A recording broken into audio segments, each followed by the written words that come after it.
আসসালামু আলাইকুম, আমি রাবেয়া। শুরু করতে যাচ্ছি প্রেম তৃষা গল্পের পঞ্চম পর্ব। লিখেছেন ইশরাত জাহান জেরিন। বড় বটগাছটার সঙ্গে বেঁধে রাখা হয়েছে তৃষাকে। আজকে না জানি তার কপালে কি লেখা আছে। ভার্সিটি আসতে না আসতেই একটা মগা ছেলে সঙ্গে সূত্রতা বেঁধে গেছে। গাছের সঙ্গে সে একা বাঁধা অবস্থায় নেই, বরং অঙ্কুরকেও বেঁধে রাখা হয়েছে। প্রেম তাকে লুঙ্গি পরিয়ে নিচে পিঁপড়া ছেড়ে দিয়েছে, তাও যে সে পিঁপড়া নয়, একেবারে বিষ পিঁপড়া। বেচারার সামনে চুলকাচ্ছে, কিন্তু সে চুলকাতেও পারছে না। হাত বেঁধে রাখা, এত বড় শাস্তি তো ইংরেজরাও সিরাজউদ্দৌলাকে দেয়নি। অঙ্কুর কাঁদো কাঁদো করে বলল, ভাই পিঁপড়া সিরিয়াস জায়গায় কামড়াচ্ছে, মানে যদি একটু চুলকাতে দিতেন। এতক্ষণ তৃষা চুপ ছিল, কিন্তু অঙ্কুরের কথা শুনে দাঁত কেলিয়ে বলল, কই দেখি। সঙ্গে সঙ্গে অঙ্কুর বলে উঠল, নাউজুবিল্লাহ, পুরুষ বলে কি আমার কোনো পুরুষত্ব নেই? দেখুন, এসব আমার বইয়ের জন্য তুলে রাখা, কাউকে দেখাতে পারবো না।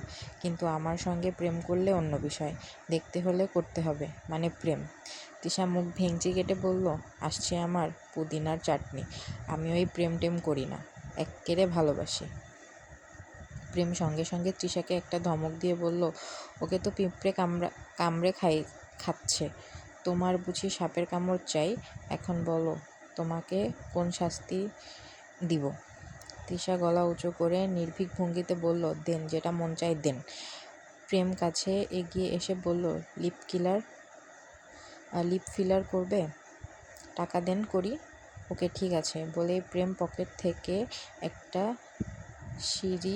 শিশি বের করলো। একটু আগেই একটা ছেলেকে দিয়ে শিশিটা আনিয়েছে। তৃষা প্রেমকে বলল, এই প্রেম ভাই, এখানে অনেক গরম, ঘামিয়ে যাচ্ছি, একটু বাতাসের ব্যবস্থা করুন। আমার আন্ডা করব তোমার জন্য শালি, বেশি কথা বলিস তুই। এই আন্ডাটার আশায় সিদ্ধ করে দিয়েন, বুঝছেন তো, ডায়েটে আছি। প্রেম ভ্রু কুঁচকে বলল, তার নমুনা তো দেখতেই পাচ্ছি, খাসি একটা। তৃষা তীর্যক হাসি দিয়ে বলল, খাসি চিনেন? কেটে ফেলা ছাগলের খাসি বলে। এখন বলুন, এখানে খাসিকে, আপনি নাকি আমি? আমি মানে? আমি কেন খাসি না? ওমা, তাই নাকি? তৃষা পাশে বাঁধা অঙ্কুরকে ধীরে কণ্ঠে জিজ্ঞেস করলো, এত বড় ছেলের খাতনা করা হয়নি? কি লজ্জার বিষয় বলুন তো। তৃষা ফের প্রেমের দিকে তাকিয়ে বলল, চিন্তা নেই মাইরি, ওই সামনের গাছটার একটা খাতনা বিজ্ঞাপন দেওয়া, আমি আপনার হয়ে কথা বলে আসবো, একেবারে জব্বর সার্ভিস দেবে। তুই আগে সার্ভিস নে ট্যাবলেট, আর আমি কি করেছি কি করিনি সেটা জানতে হবে না তোকে। যেদিন ধরবো না সেদিন বুঝবি কে খাসি আর কে পাঠা। তেল মেখে আসবো গায়ে, ধরতে গেলেই বাইং মাছের মতো ফুরুত। ঠোঁট বাঁকিয়ে বলল, ছাই দিয়ে নেব, ফসকাবে না। তৃষা চুপসে যায়। তার আর এখানে ভালো লাগছে না। ওইদিকে সিমলাটা সেই কখন থেকে প্রেমকে রিকোয়েস্ট করতেছে তৃষাকে ছেড়ে দেওয়ার জন্য। প্রেম চোখ গরম করে জানিয়ে দিয়েছে, আরেকবার মুখ থেকে সাউন্ড বের হলে তাকেও নাকি বাঁধবে। তাই ভয়ে মেয়েটা আপাতত চুপসে আছে। এই ভাই, ও মোর সিনিয়র ভাই, ঠ্যাং ব্যথা হয়ে গেছে তো, এবার ছাড়ুন। ধরলাম কই? প্রেম ধীরে ধীরে এগিয়ে এসে তৃষার সামনে এসে শিশিটা ধরতেই তৃষা বলে, এটা কি? তোমার বাল। প্রেম গম্ভীর গলায় জবাব দিল, আর প্রেম ভাই, এটা হেব্বি মাল, তোমার থাপড়িয়ে গাল করে দেবে লাল। তৃষা ঠোঁট বাঁকিয়ে ভেঙচি কাটতে যাবে, তার আগেই প্রেম শিশি খুলে সেখান থেকে মধু বের করে বলল, মধু খা শালি, তারপর যদি মুখের ভাষা মধুময় হয়। সিনিয়রদের সঙ্গে কেমন করে কথা বলতে হয় তা তো শিখিসনি। আপনিও তো জুনিয়রদের সাথে ভালো করে কথা বলেন না, তাদেরকে ভালোবাসেন না। হলের রুমের দেখা কারো ট্যাবলেট হলের রুমে দেখা করো ট্যাবলেট, ভালোবাসা দেবনি, ঝোলা ভর্তি করে নিও। যাব না, আপনি কাজ করান খালি, আর করাবো না।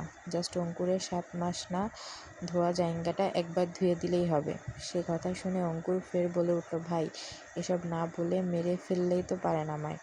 প্রেম সেই কথায় পাত্তা দিল না। তৃষাকে কিছু বলতে যাবে, তার আগেই তৃষা বলল, সমস্যা নেই, আমিও আপনাকে সেই জায়গা ধোয়া পানি যদি চিপড়ে শরবত করে না খাইয়েছি, তবে আমার নামও তৃষা নুজায়াত নয়। প্রেম এগিয়ে এসে জোর করে তৃষার ঠোঁটের সাথে ঠোঁটের আশেপাশে মধু লাগিয়ে দিয়ে পকেট থেকে আরেকটা বক্স বের করলো। তৃষা সেখানে টাকা দিয়ে ভয়ে চিৎকার করে উঠল। এমা মৌমাছি, এই লোক তাকে শেষ পর্যন্ত মৌমাছির কামড় খাওয়াবে? এই ভাই দেখেন, ছোট মানুষ তো, একটু না হয় ভুল হয়েছে, তাই বলে মৌমাছির চুমু চাই না। প্লিজ আপনার মানে পা ধরি, এই যাত্রায় ছেড়ে দিন। প্রেম বিরক্ত গলায় জিজ্ঞেস করলো, ইয়ে ছাড়া কথা বলতে পারো না খাটাস মেয়ে? সরি, ক্ষমা করে দেন, চুমু খেতে চাই না। চুমু তো তোমায় খেতেই হবে সোনা, কারণ এখন যে তোমায় চুমু খাওয়ানোর ভীষণ ফিল পাচ্ছে।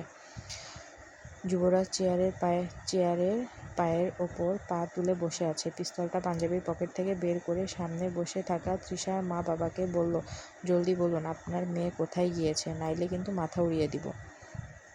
তৈমুর তখনও ফোনে গেম খেলছে। সে যে কিডন্যাপ হয়েছে সে খেয়াল কি তার আছে? যুবরাজ রাফসানকে বলল, এই শালার ফোনটা নে তো, কিডন্যাপ করেও দম পেলাম না, মন চাইছে ফোনটা ওর পেছনে ঢুকিয়ে দিই। ভাই, পরে কিন্তু অপারেশনের খরচা আপনাকেই বহন করতে হবে। হ্যাঁ, তাও ঠিক। হঠাৎ তৃষার মা চেঁচিয়ে বলে উঠল, এই কোনো সবজি আছে এখন? আমার সবজি শরবত খাওয়ার সময়, ডায়েটে আছি তো। যুবরাজ খুব করে বলতে ইচ্ছে করছে, শরবত নয়, আপনাকে হিসু করে দেই, সুইমিং পুলের পানি গুলিয়ে খাওয়াতে ইচ্ছে করছে, তবে সে বলল না। হবু শ্বশুর শাশুড়ি হয়তো।